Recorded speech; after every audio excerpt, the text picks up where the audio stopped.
station manager here at the Boston Praise Radio and TV Network. Kingdom greetings and God's richest blessings be multiplied to you when you're tuned into another segment of Global Ministries Christian Churches Healing Our Land broadcast. I'm here live. I'm live in the studio with my co-host Marvin Bell Branch. Let me just turn this down. We got some music in the background. Hold on one second. There we go. It's staticky. It is staticky. That's better. Yeah, it's a bit better. Okay, how you doing, sir? Man, I'm doing good. I'm doing real good today. Awesome, awesome. So good to have you back in the studio. Your public awaits you. People have been, very excited about your broadcast, and I appreciate you helping us to schedule other interviews, other guests to be able to come on. We've been doing that a little bit earlier, so we actually have who do we have scheduled?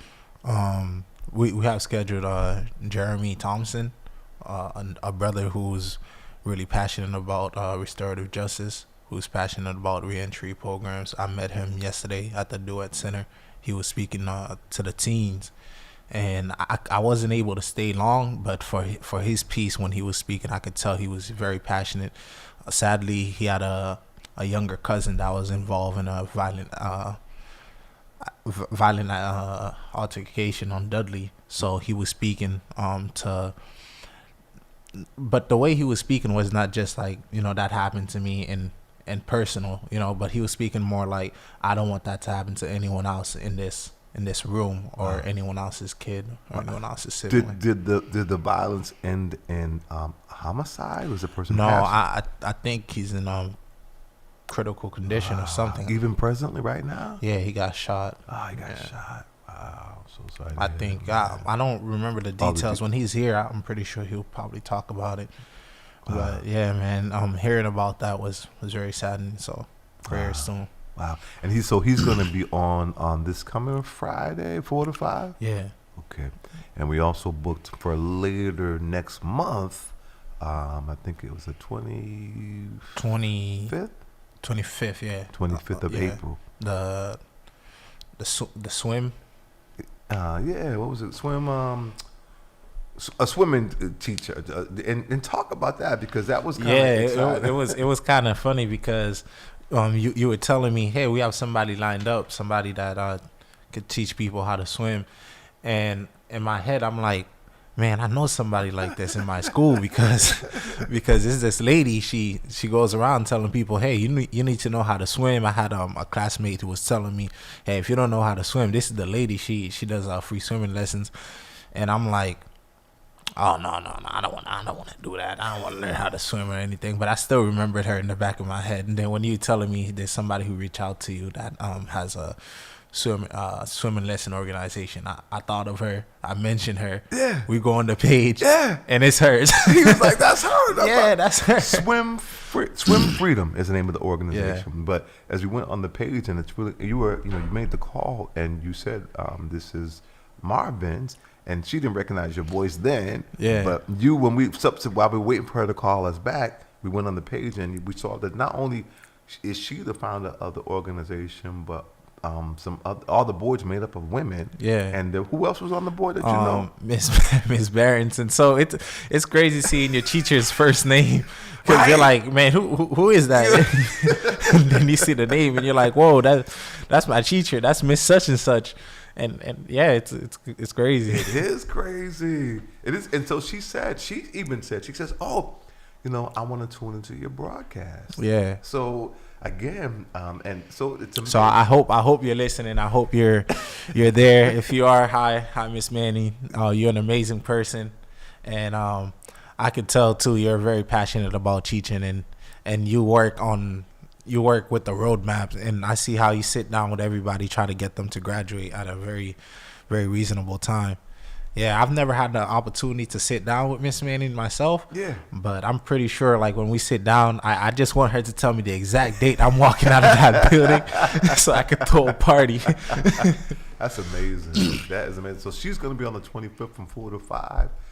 But yeah, her organization, she does sound, it was my first time engaging. It's interesting because she had called me, and then she actually sent me a text, And so that's when, you know, you came in today and I shared that with you. And so we then followed up on that. And who knew that? Yeah. I had no idea whatsoever. In fact, it said Jenny, Jenny, referred her. So I'm thinking it's a Jenny that goes to our church, but it's actually Yinny, Yinny. Yeah, but she pronounces it Genie. She pronounces it Genie, but, Yeah. but she doesn't. But she spells it Y. Yeah. So I just say Yinny. So in my head, and I think because she pronounces it Jenny, people spell it Jenny because that's what she did. She spelled it Jenny. Yeah. Because people write it how it sounds. So I never would have thought it was her. So it's amazing. So and Jenny, she's amazing. She really, really is. I so appreciate, you know, her and what she's doing. I know. With that said, you've been doing some speaking because she shared with me some speaking that you did most like yesterday. What was that about? So she notices you know, me coming into the internship, I come on time. I'm serious about it. We're even on podcasts and people like the podcast. So, you know, just from that and before and just me as like the character of person that I am. So she had the opportunity to have 2 teen speakers for Teen Workers Week, I think. I don't remember exactly. She's gonna hate me for this, but all I know is she recognized me as like one of the teens that she wanted to speak. And so you did a presentation, and I know you're also speaking tomorrow. There's a press conference. Something happened at the DeWitt Center. That was the. Oh, that was the DeWitt Center. That was what. This is gonna happen at the DeWitt Center. The speech will happen at the DeWitt Center tomorrow. Yeah, tomorrow at 11 till 2, I think. Okay. Yeah, they're gonna have that, and then yeah, if she talked about the presentation, that would be at school. So in my school, in order to graduate, once you finish a term, based on what you learn, you have to do a presentation to like your community or your peers. It's peer graded to show like if you competent on what you just learned. So you don't just pass. You have to prove that you know what you learned. Wow. So yeah, I had to do a presentation for that. And so how did it go? Man, it went great. It went great. It could have been like significantly better, but it went great. Why could it have been better? That's just me. To everyone else, it may have been like perfect, but to me, it's like no, man, no. I need it to be extra perfect. You have high standards for yourself. Very high standards, because the world have high standards. You're right. No, that's important. I mean, that's good that you raise the bar for yourself. So no matter how good you do, you're always wanting to do even better. Yeah, that's a good thing. That's a great thing. So we got 2 interviews lined up, and I appreciate that. As you know, our broadcast schedule is 4 to 6, so we got 4 to 5, and then there's 5 to 6, and there's no longer any music, so it's basically guests, and it's interesting. You know, it's one thing when you're talking, even when it's you and I, right? We can have a conversation, and the hour will fly by. People will be engaging, whether they're calling, whether they're texting, however they're communicating. But we could have a conversation because, you know, that's easy. But when it's me by myself, even though I can talk an hour and talk and just by yourself can be, and particularly if you're already tired. I mean, I've been at the Suffolk County House of Correction since very early this morning. As a matter of fact, truth be told, I actually woke up like 3 o'clock this morning. Dedication. Well, you know, it's interesting. It's interesting because God wakes me up sometimes early in the morning like that, and when He does that, I now realize that He wants me to spend time with Him, like alone early in the morning when everything's quiet before the hustle and the bustle of the day. And in fact, I got a YouTube that came up this morning. That did just come up. That literally as I come up, it said this: when you wake up during these times, that's a special time that God wants you to pray. And they call it the third watch. And so I listened to this prayer as I prayed privately, and then I listened to this particular prayer, and I knew I had to go to the jail this morning. I needed to be there by 8 o'clock, and there was some paperwork that I needed that was here at the church, and I was at home.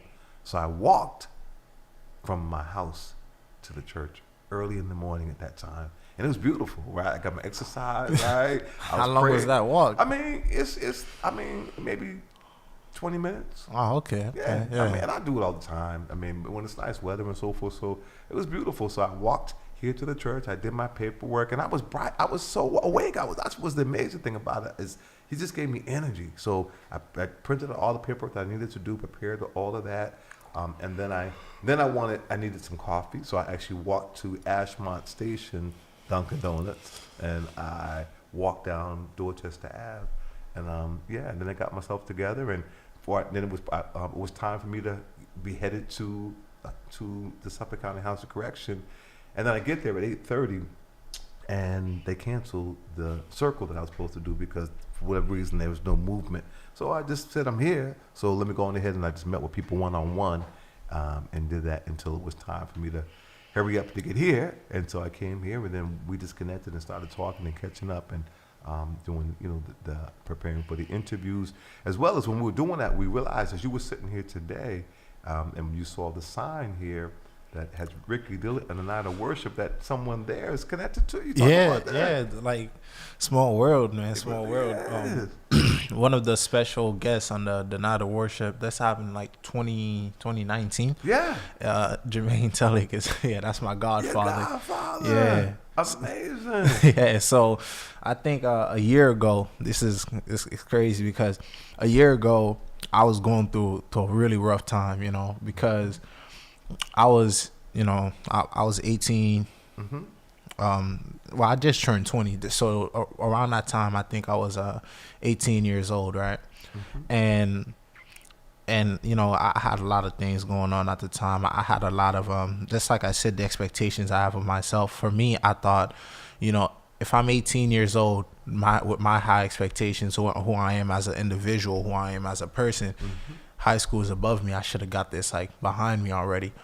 And like that was my mindset the whole time. The whole time that was my mindset of like, I need this to be over with. Why am I still here? Why am I still a part of this? I don't want to do this anymore, And I was just sad every day. I was depressed. I was going home, just really trying to be to myself because I didn't want to associate with my friends anymore because I realized like they were not productive. They were not people that were gonna help me, go where I want to be, because I remember this happened like 2 weeks previously. Mm-hmm. One of my friends had dropped me off at school, and he started making jokes like, "Oh man, he's still in school."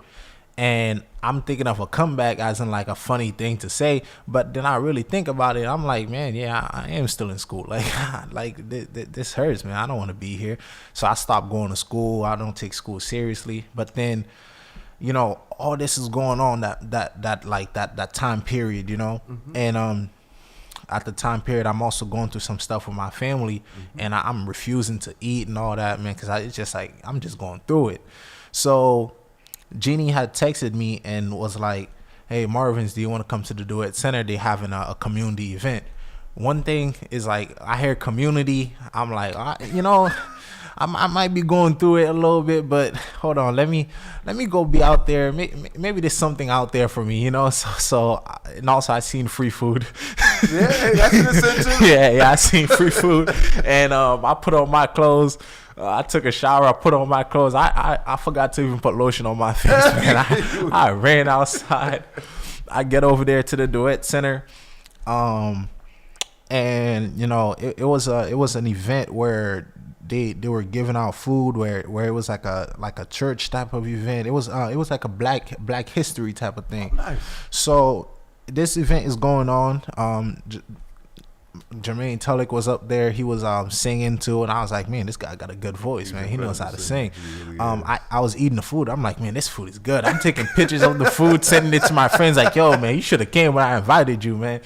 And afterwards, everybody left, and I stayed back because I noticed there was a lot of chairs. I'm like, let me stack up some of these chairs and everything, help Jeannie clean up.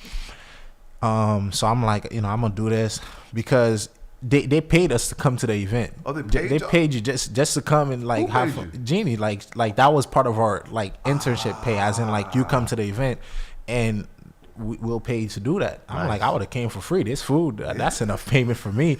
But let's not get free money here. Let's do something. So I'm like, yeah, let me clean up the after people and stuff like that. While I'm doing that, he my godfather was also there. Mm-hmm. I don't think he was cleaning up. I think he was picking up the plates and stuff like that, like making sure everything is all set. Mm-hmm. And I'm walking, I'm picking up the chairs. Go ahead. I'm picking up the chairs, and he came up to me. I'm like, man, like he was like, you still in high school? I was like, yeah. Why? He was like, you ever thought about going to visit HBCUs or stuff like that? Because there was a HBCU trip that he was planning, because he works for an organization called Mentoring.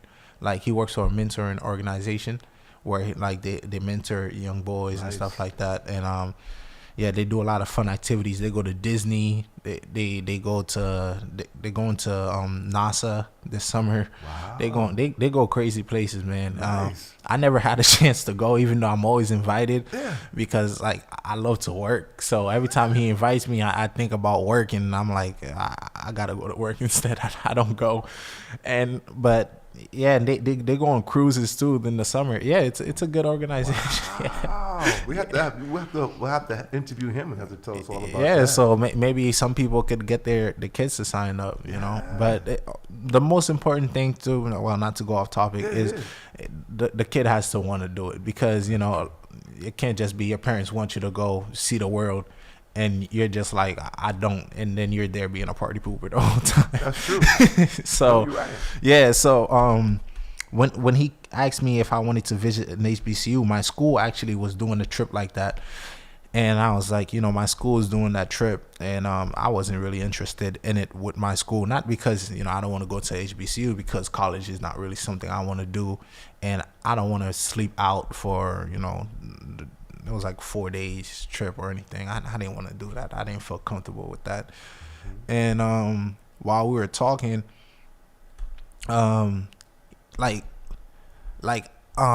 he told me, like, straight up, like, I think there's a reason we're talking. Like, what's going on? Like, I can tell something's not right with you. Man, in my head, I'm like, man, what is this guy talking about? like, what do you mean? What's going on? Like, something's not right with you. I could tell, like, you're going through something right now. Take my number if you ever need somebody to talk to. I'm like, man, whatever. But I'm not anyone to shoot down anybody. Like, I listen to people. I think everybody has something to teach you. Sure. So I grabbed his number, and yeah, I reached out to him. And we sat down and we talked, and yeah, he's right, man. Like, something was going on at the time, because it's crazy. When I got home, I thought about it. I'm like, man, like, looking back at it now, there's only one person that can send somebody like that in your life, and that's God, Absolutely. And yeah, he's a deacon. He's an elder at a church. So this is somebody that's very connected to God, and somebody that I think God speaks through. When I got home, I thought about it. I'm like, man, I'm going through it. It doesn't hurt just to reach out. So when I reached out and we spoke, and he's a very intelligent person, we spoke about a lot of things. We spoke about how I'm feeling, and how I needed a mentor in my life, somebody that could help me, somebody that could tell me, what exactly I need to be doing at this moment. He was what really is touching for me is he was the first person to ever tell me in my life that I was still a child. Growing up, I was the first. I'm the first son. My mom only has 2 kids. It's me and my little sister. So my mom always told me I'm the man of the house. I'm the man. Like, whatever it is, like, it's your responsibility. If I die, you're taking care of your little sister. So my mentality is, you turn 18, you're a man. And for somebody to tell me at 18 that, no, you're still a child. There's a teen in there. Like, you're a teenager. Man, I didn't want to accept that, but that was true, and accepting that lifted so much burdens off my shoulder. Wow. Because it's like, if I'm still a child, then I could still be in school, I could still pursue this. And that's when I opened my eyes and realized, wait, the more I play around with this school thing, the more I'm gonna be here. Because at 23, I'm sure as hell I'm not gonna be a child, but I'm still gonna be in this school. And at 25, I'm not gonna be a child, but I'm still not gonna have a high school diploma. So if I want to deem myself an adult, I need to start acting like one. I need to start doing adult things. Adults handle business. Adults get things done and like put things to the side, like, handle things. And one of the things that needed to be handled, that was the first thing, was that high school diploma. So I put my head down, man. I started going at it, and that really helped me too with like putting all my friends to the side too, because I realized, like, that's when I started realizing I didn't need to give that brother a comeback when he told me, hey, you still in high school, because he graduated high school and he's not doing anything. So I started looking at, if I'm still in this school, what can I get out of it? And that's when I started talking to my teachers about like my interests, like what I really want to do. And that's when I go to Jeannie and tell her, like, let me see if I could do a maintenance internship. I started reaching out to connections and stuff like that. Started making connections with people, meeting people that would give me good advice. And to this day, me and Mr. Telex, yeah, like he went to the point of becoming my godfather. So this is like a very, very, very strong relationship for me, because like it's like a father to me, man. A father I never had. Like I never met my father in person a day in my life. And I can honestly say I'm okay with that, because God gave me a father. Wow. Yeah. Wow, that's amazing. As I told you, a sister came to me who I didn't even know was tuned into the broadcast, who said how blessed she was by hearing you make that very statement, because there are people whom know their father and their fathers are in their lives, but to your point about being pulled by peers, right? And she's just really trying to, wrap her head around what is it that, if you're fortunate to have just your perspective, your disposition for it to be so positive, where one might have their father in their life but yet is not really following the direction of that father who's there, and being pulled to try to, impress their friends that are, like you said, not really doing positive stuff. I mean,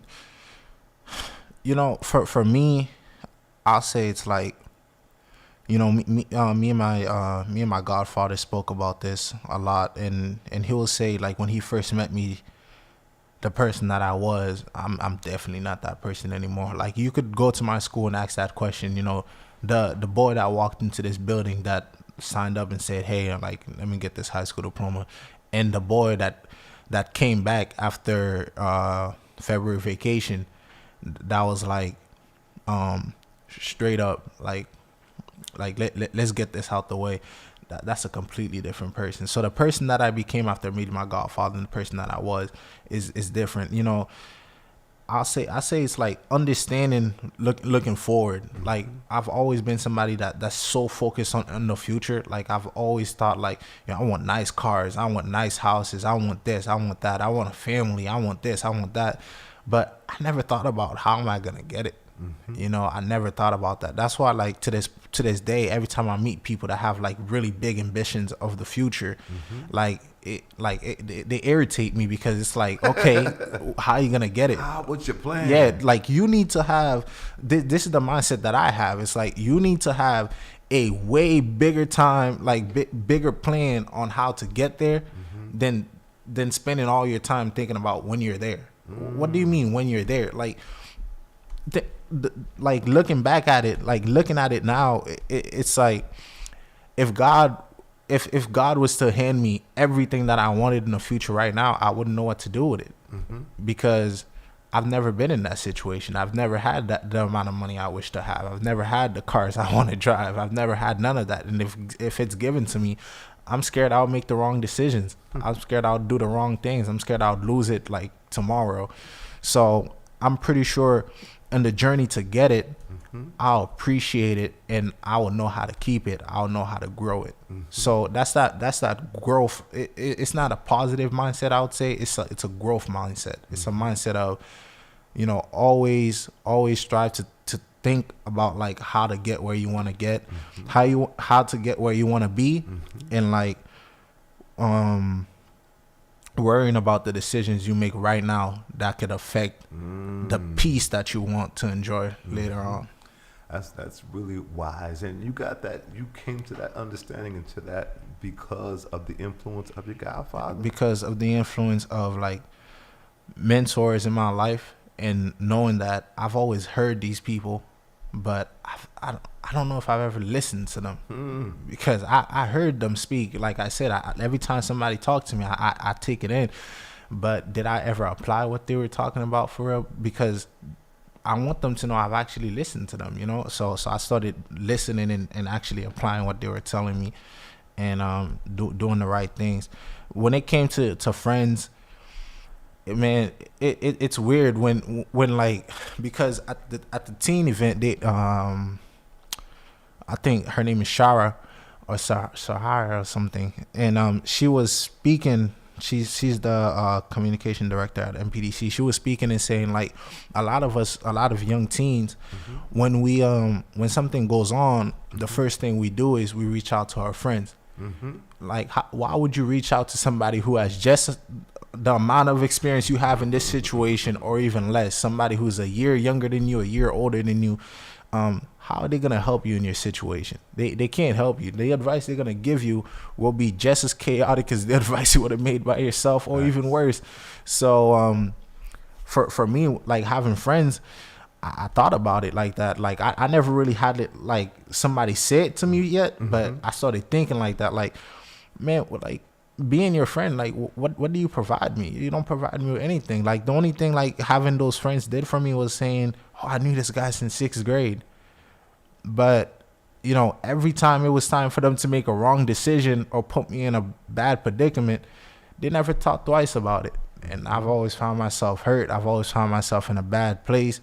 And my own mother was yelling at me, telling me like, hey, like, these are not the people you need to be around.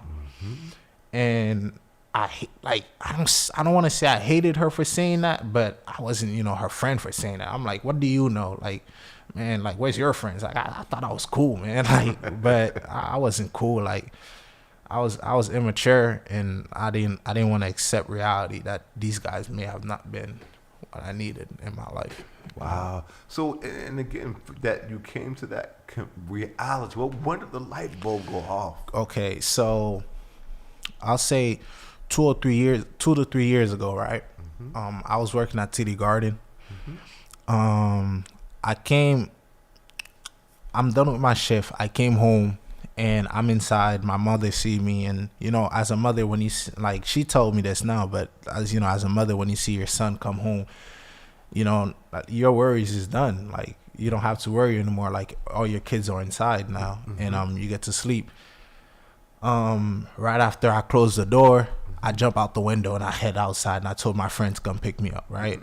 I get in his car and we go over to his house, and when we go over there, a friend came with a moped that was stolen, and I start riding on the moped doing tricks and stuff. And I remember I popped a wheelie on the moped and it started to wiggle. And while it's wiggling, I caught it, like I fixed it. But then I woke up on my bed with the whole left side of my face broken. Broken? Yeah, like this is the only scar left from it. But 2 years ago, I had a fractured face. The whole left side of my face was fractured. Wow. Like everything was, you know, my liver was bruised. I fell on my left side of my face. My friends, I woke up. I'm like, why am I in bed? I'm supposed to be out with my friends, you know what I mean? I look in the mirror and the left side of my face is broken. I call 911 and I go to the hospital, and they're like, yeah, like you have facial fractures, you have a bruised liver, you know. I'm looking at my hand all messed up. I'm looking at my skin that got, you know, torn off, left on the pavement. And I'm like, why am I in bed though? That means this is what, like, you know, I'm in the hospital, or like, I don't know what's going on. I've still got adrenaline, so I don't feel none of the pain. So, you know, I let the doctors do what they got to do, and then I left the hospital. I didn't even let them dismiss me. I left the hospital. Wow. And when I left the hospital, I got home. I called one of my friends like, yo, what happened? He's like, yo, bro, you was on a moped, man. You was doing crazy tricks on the moped, man. Like, and it started to wiggle, bro. You went straight into this car, bro. You fell, like the whole moped fell on the side of you, bro. You was on a concrete bleeding thing, bro. We grab you, we put you in the car, and we went and drop you off home. You don't remember none of that, man. But you got to hear this story though. Yeah. Man, I just got into a motorcycle accident. Yeah. Like, without a helmet. My whole left side of my face is bleeding. I'm unconscious to the point where it's taking 3 of them to put me in a car. And all you do is you just drag me, put me on my bed and leave. What if I died on that bed, man? Like, what if I died right then and there in that bed? Like, for my mother thought, like, I was home this whole night sleeping. What if when she woke up, 2 days go by, I never came out that room, and she goes out there and her son's whole face looked like he got beaten up, like somebody broke in and beat him up on the bed and left him. Like, when my mother, like, when I came back home from the hospital, she started crying. She started, like, you know, being very concerned and stuff, like asking me like this and that, like what are you gonna do? And that's when she started like telling me like, yo, your friends don't love you. Like, you could say anything you want to say to me, but they just proved that to you. Like, if you died that night, they would have been more worried about the moped status than you. And that was like, man.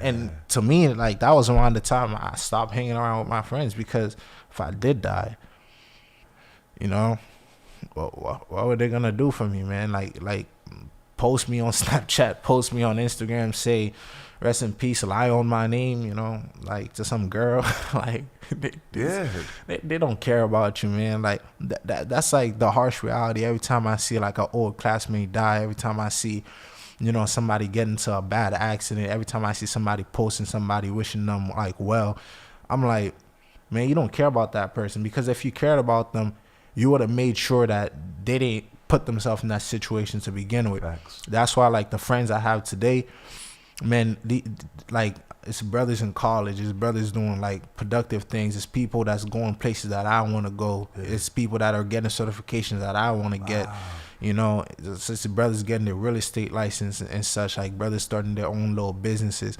That's the type of friends you want, because those friends, like, man, I'm not concerned when they go outside, because I know they're making the right decision. They're not concerned when I go outside, because they know I'm making the right decisions. Like before, you know, if I told them, you know, I'm gonna be gone from like 4 to 5 every Wednesday and Friday, they'll probably think I'm doing the wrong. Like, people would think I'm doing the wrong thing. But the way I've changed my life, it's like, yeah, you know, Marvin's is doing something productive. You know, like, wow, yeah, man. Like, I could have died, but you know, God blessed me to the point where, like, you could look at my face, I think 2 weeks later, and it was already healed. Wow. The facial fracture when I went back to the hospital was completely healed in 2 weeks. The bones fractures all healed.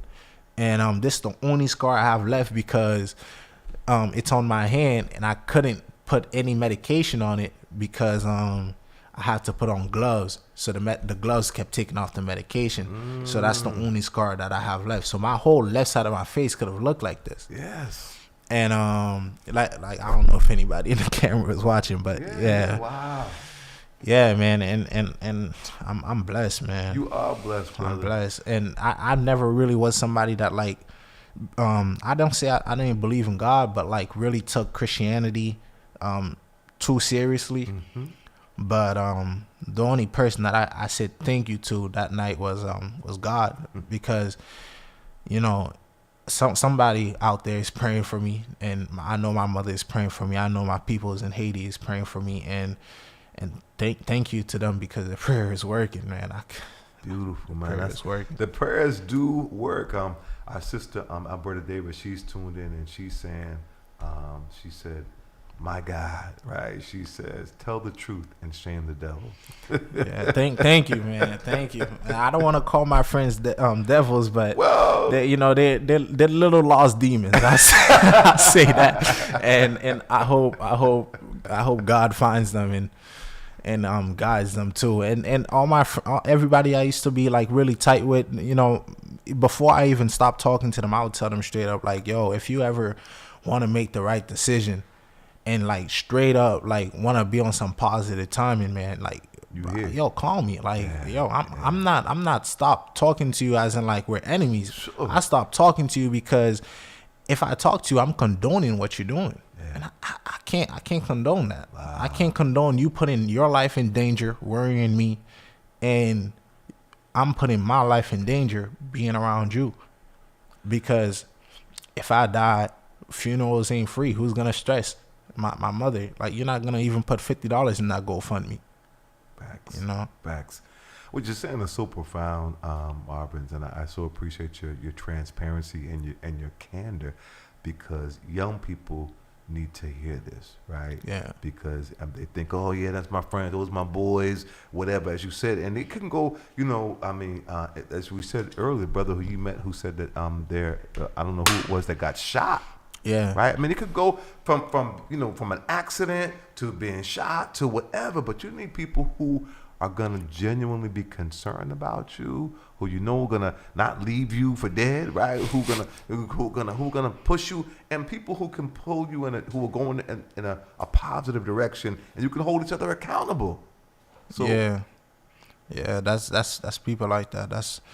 We need more of those type of people in our lives, and I'm so thankful that man, like I said, I'm not even that much of a religious person, but there's only one person that could ever do something like that for you, which is God. So I'm so thankful that God helped me open my eyes, because you can't open your eyes in a casket. You cannot open your eyes in a casket. So man, I'm just thankful that God allowed me to open my eyes while I'm still able to. It's beautiful. I'm still able to, because like, I didn't come to this country to die. I came here to thrive, Mm-hmm. So my grandmother, she worked night and day to bring her kids here and her grandkids here. I don't wanna die without achieving nothing with her hard work. That's beautiful, man. And you said you're from Haiti, and I know when we met with Marie, so I'm curious the timeline, because when you had this epiphany, right? Yeah. In terms of your friends, and you had the motorcycle accident, and that happened. So, what is the time frame of that, and when you went back to Haiti? So, I went back to Haiti when I was like 16. Mm-hmm. To me, before I went back to Haiti, it was more like things that I found cool, such as like gang activity, like guns and stuff like that. I wasn't doing any of those type of things, but I thought they were cool, honestly. Mm-hmm. And like those are the things that girls thought was cool too, and stuff like that. Like being aggressive, like you don't take nothing you don't let anybody press you, you don't put nothing on you and stuff like that. That mentality. When I went to Haiti, I realized, like, straight up, like, man, if somebody disrespect me or like do something and I take it as disrespect, I'm gonna end up right here, hungry, hot, uncomfortable, drinking this water. Like, man, like everybody, like when I went back, everybody treated me like I came from heaven, man. And, really? Yeah, and I'm like, man, America ain't that great. Like, there's racism, there's that. They're like, man, there's help. There's help. The government will help you at least.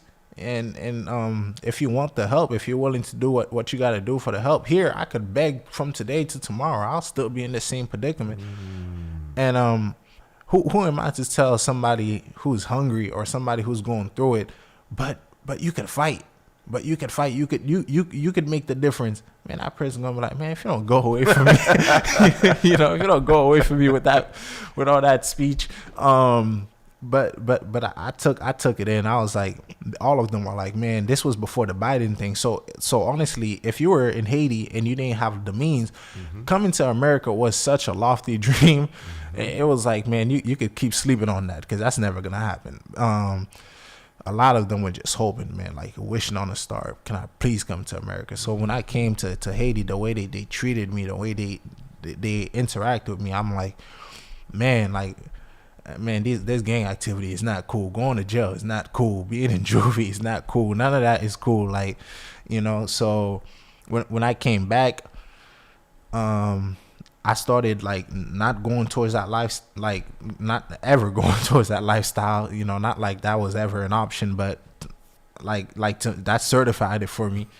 And but I still hung out with friends that like either was a part of that lifestyle or friends that that just was honestly not making the best decisions or doing the right thing. So after I came back from Haiti, I was matured, but I wasn't matured to the point where like I knew if somebody really doesn't want anything, you can't force them. True. So I kept thinking in my head like, yo, if I keep telling my friends what I seen in Haiti, like they're gonna stop too. You know, a lot of them they never stopped. So that happened. So around 17. I went over to Maine. I came back around when I was like 18. So like at 8, so around 17 when I went over to Maine, I stopped talking to a lot of other people and stuff like that. And I was in Maine for like 8 months. So when I came back to Boston, I'm like low-key making like the connections, you know, texting them again. And I think it happened around that time. It happened around that time, and it happened like 6-7 months after I left Maine. The accident. Yeah, the accident happened. So post Haiti, then Maine, then the accident. Yeah. And I was like, man, that was just it. That was honestly it. That was honestly it. Because when I was in Maine, it was, you know, secluded area and stuff like that. So how did you like that? How was the experience? I hated it. You felt that was. I hated it. I hated it so much. I went to this program called Job Corps. Oh, yeah, I know Job Corps. Yeah, it sounds amazing. I went to Job Corps for computer networking. I got there. I didn't even have my high school diploma. I'm like, I'll get it over there. I didn't have this. I'm like, whatever it is, I'll get it over there. And then when I leave Job Corps, I'm going to have my nice computer networking job and everything, and I'll be good.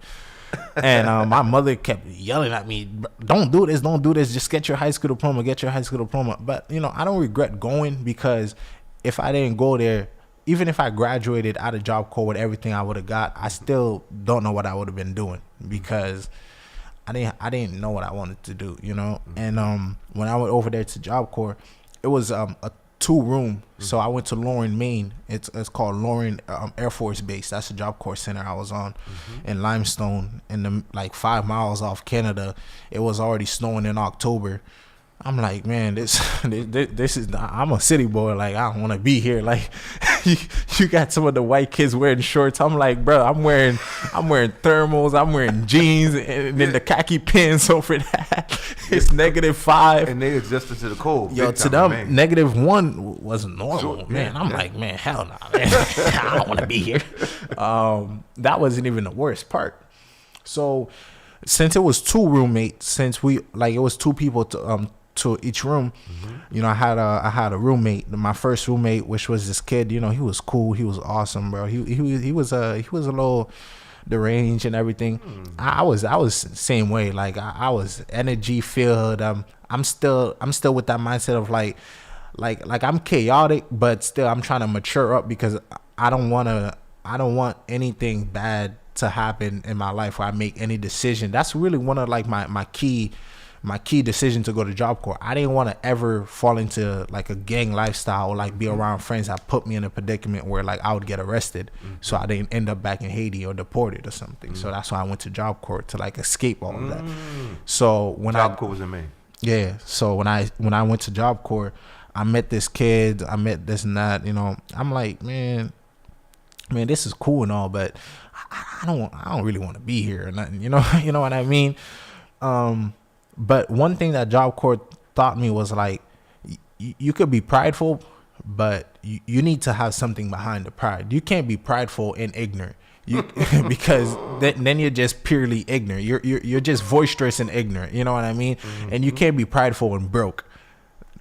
That's straight up, you know, because how are you prideful and broke? Like, and being broke is not even money wise. It's like you're prideful, but what wealth do you have to back up that pride? Like, you're not even like emotionally wealthy. You're not psychologically wealthy. You're not somebody who has any knowledge on anything. You got nothing to offer anybody, but yet you're prideful of your opinions. Right.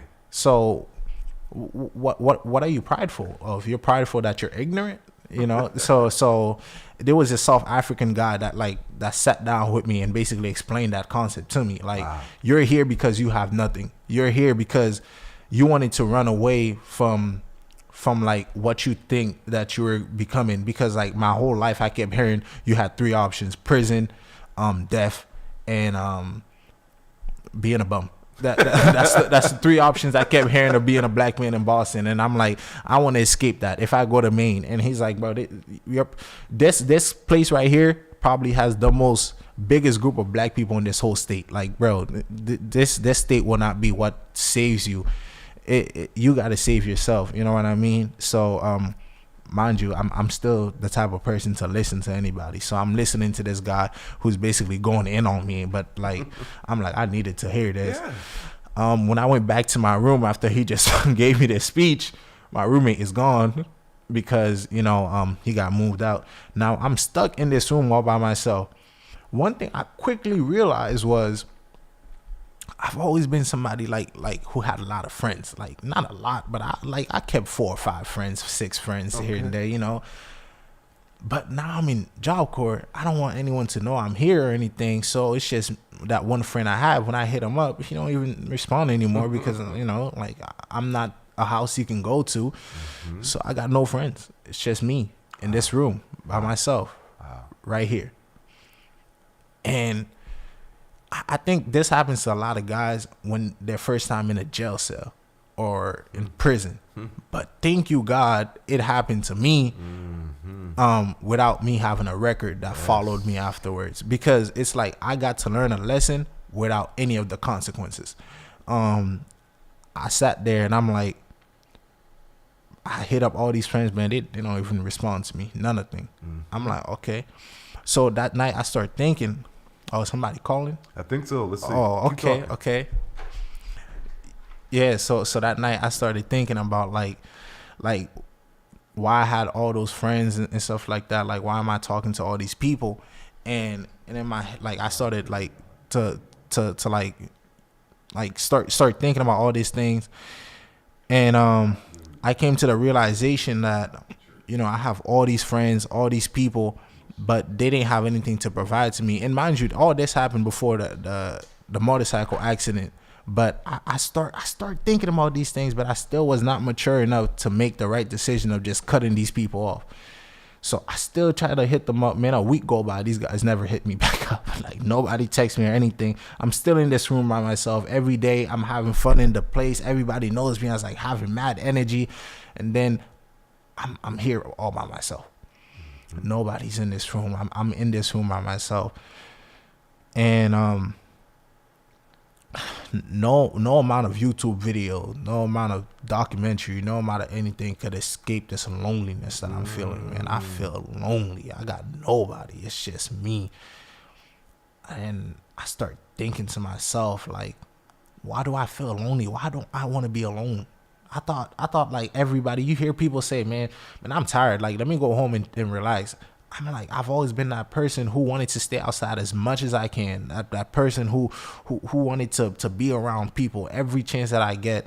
And when I'm finally alone, it's the time where I'm sleepy. I just go to sleep, and the next moment I'm with people. Why do I never want to be truly alone? This is my chance to spend weekends alone, like nobody. I'm in this room by myself. Why don't I love it? You know? And I start thinking, like, a lot of stories, a lot of things in my head starts coming forward.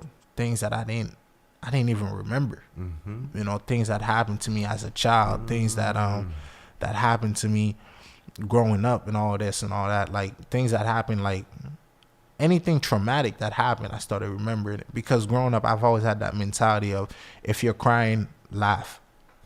Because the laughter will take over the sadness. If you're sad, smile. Never let anybody see like what you're going through. Never let anybody see this and that, like that. That's what a man is. You know what I mean? But all these mentors kept telling me, no, it's not. That's not what a man is, and all this and all that. I've listened, I've heard them, but I've never even applied what they were telling me. And I'm sad that I'm alone. And as I'm walking next to the bathroom, I'm smiling. But I'm like, who am I smiling for? I can't trick myself to think that I'm happy. Right. I'm actually sad. Like, I'm alone, man. Like, I got nobody. I'm here by myself. And I start thinking, like, bro, nobody cares for me, man. Like my own mother didn't even try hard enough to stop me from leaving. Like, I'm here, man. Like, this place sucks. It's cold. I don't know nobody. A bunch of white kids and all that. I'm just here by myself. And I'm like, bro, why I even had all those friends? Like, I start thinking about stories and everything that going in my head. All those moments where I smiled when I should have been frowning. All those moments where I laughed where I should have been crying. Mm-hmm. I started to remember all of them. And I had nobody to laugh for. I had nobody to smile to. Mm. I just had to take it in, and it nearly drove me crazy. Mm. I was in that place. I had nobody, man. It was just me, and I was just taking it in, and I started realizing all those friends were distractions from my own problems. Mm-hmm. So, I cut down all those group of friends that I had, and now it was only 3. And I thought, those were the 3. Those were the 3 that carried me to my room when I broke half of my face, Wow. So they weren't the 3. Wow. So, man, like going to Job Corps helped me come to that realization of like you don't need people. The more people I'll tell anybody right now, anybody that's my age, mm-hmm. or anybody that hasn't matured up, the more people you have around you, the more things you're running away from. Facts. And the moment you're alone, yes. and you cannot contact them, man, like you're going to realize you were running away from something. And some people knows that, but it just, they don't want to accept it. I've talked, now that I've came to that realization, mm-hmm. I've talked to a lot of friends that I got today where like I really sit down with them and I'm like, I told them that like, bro, the more people you have, the more things you're doing that that's not productive. The more things you're doing just to be in a group, mm-hmm. the more you're running away from something. What are you running away from? Wow. If you don't confront it now, it's only gonna hurt you more because, like, life only brings more pain, man. And like you're just gonna compound all this pain. One day it's gonna blow. And like as black people, we don't even go to therapists. And that was offered over there in Maine. I didn't even want to go see this woman because I'm like, last thing I want is this woman to start telling people I'm crazy, to start telling people like I smile when I'm mad. Like she's gonna be like, man, like I think you have a personality disorder. Nah, like I was told by like these Haitian men, like, well, you're a man, you shouldn't be sad. You're a man, you shouldn't cry. Like, hold it, you're the man of the house. My mother told me this, all that. Mind you, my godfather, I've never met him. I haven't met him yet. So I still think in my head, like, at 17, I'm a man. Mm-hmm. Like, as a man, why am I sad right now? Mm-hmm. As a man, I'm supposed to be happy. I didn't know why I was sad. And I started thinking about, like, why I'm sad. And the first thing that I went towards after sadness was anger. Mm-hmm. And that's the person that my godfather met. Like, I was just a very, very angry person. Why was I angry? Because I started, like, the mentality I had was everybody who had a chance to raise me, everybody who had an opportunity, like, with my life, they only made the wrong decision. Mm-hmm. They only did things to hurt me. They only did things to do me wrong. And I'm a man. Why would I let a woman hurt me? As a woman, I mean my mother. Why would I let a woman hurt me? As a woman, I mean my aunt. Why would I let a woman hurt me? My sisters, because I've always been surrounded by women. And I'm like, I'm a man. Why did my mother beat me when I did this? Why couldn't she have spoke to me? Because I'm a man, I would have understood, But I wasn't a man. I was still a child. And resorting to anger after sadness really showed me that I was still a child. And to this day, I still need to work on that. And at least I know these are the things I need to work on. And at least I know nowadays, like, I could always reach out to people. You know, I know I have you as a mentor. You know, I have my godfather as a mentor. I have men in my school that I could sit down to with and be vulnerable. I know I don't have to smile. I know I don't have to laugh if I don't want to. You know. Powerful, yeah, and a lot of young men, they need, like, if they hear this, understand that, like, stop the act, bro. Like, straight up, when you're by yourself and that phone is not on, you're always on TikTok, always on Instagram, like, you know, you just scrolling to content. When that content is done, no more entertainment, no more people for you to entertain. Brody, life sucks. And I don't care if you grew up in a suburban house. I don't care if you had everything you could have ever want as a kid. Everybody's trauma is worse than the next person. Everything I've been through in life, this is a realization I've came through, meeting people in Job Corps too, when they tell me their life story. Everybody has gone through something worse. And never compare trauma with anybody, man. Never. Everybody has gone through something worse. And everybody was straight up, everything that I've said, they felt